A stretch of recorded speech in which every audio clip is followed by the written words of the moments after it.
আরাবুল ইসলাম ও শান্তনু সেনকে সাসপেন্ড করল তৃণমূল। দলবিরোধী কাজ ও শৃঙ্খলা ভঙ্গের অভিযোগে সাসপেন্ড। শৃঙ্খলা রক্ষা কমিটির বৈঠকে আলোচনার ভিত্তিতে সিদ্ধান্ত।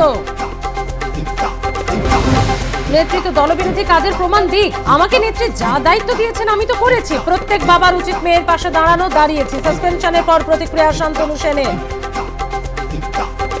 দলবিরোধী কাজের জন্য সাসপেন্ড করা হলো আরাবুল ইসলামকে। সাসপেনশনের খবর মিলতেও শওকত মোল্লা অনুগামীদের ভাঙড়ের জায়গায় জায়গায় মিষ্টি মুখ, উচ্ছ্বাস, উদ্দীপনা।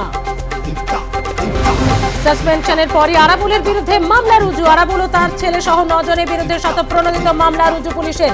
প্রতিষ্ঠা দিবসে উত্তেজনার পরেই দল নজর রাখছিল আরাবুলের ওপর। এবার ভাঙড়ের দায়িত্বে শওকত। তৃণমূল দলের আবার ডিসিপ্লিনারি কমিটি। আরাবুলকে সাসপেন্ড, তাহলে শওকতকে কেন নয়? অভিষেকের লবির লোক শান্তনু, তাই কি সাসপেন্ড? প্রতিক্রিয়া অগ্নিমিত্রা পালের। মেয়াদ উত্তীর্ণ স্যালাইন প্রয়োগের ফলেই মৃত্যু মেদিনীপুরের প্রসূতির। তদন্তে 10 সদস্যের কমিটি গঠন। আজ এই কমিটির সদস্যরা হাসপাতাল পরিদর্শনে যাবেন। মেদিনীপুর মেডিকেলে প্রসূতি মৃত্যুর জন্য দায়ী ব্ল্যাক লিস্টেড স্যালাইন। রাজ্যের সবকটি হাসপাতালে অভিযুক্ত সংস্থার স্যালাইন বন্ধের নির্দেশিকা স্টকে থাকলেও ব্যবহার করা যাবে না, নির্দেশ স্বাস্থ্য দপ্তরের। বাংলাদেশে অশান্ত হতেই ভারতে অনুপ্রবেশের আশঙ্কা চরমে। হিলি সীমান্তে কাঁটাতার উন্মুক্ত প্রায় 200 মিটার। কাঁটাতারের কাজে বাধা বিজিবি।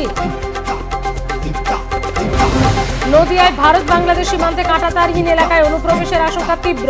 4 বছর আগে সরকার জমি নেয়, বিনিময়ে টাকাও হাতে আসে, অথচ এখনো বসেনি কাঁটাতার। অভিযোগ জমিদাতাদের।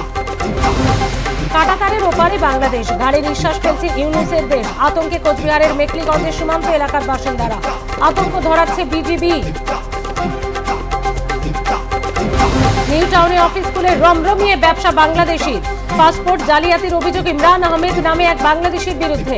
বাংলাদেশি হয়েও কিভাবে ভারতীয় পাসপোর্ট পেল, উঠছে প্রশ্ন। মালদায় দুলাল খুনের পরপরই ফের খুন। হরিশ্চন্দ্রপুরে ঘুমন্ত অবস্থায় থাকা বৃদ্ধ দম্পতিকে কোপানোর অভিযোগ। এলো পাথারি কোপে নিহত স্বামী, জখম স্ত্রী। তদন্তে হরিশ্চন্দ্রপুর থানা। কেন চোর অপবাদ শুনতে হয়েছিল উত্তম কুমারকে? উত্তম সৌমিত্র সম্পর্কে কি ভূমিকা সত্যজিতের নায়কের? অজানা তথ্য নিয়ে হাজির উত্তম কুমারের ছায়াসঙ্গী সাধন বাগচি। দেখুন আর প্লাস নিউজরুম রাত 9টা।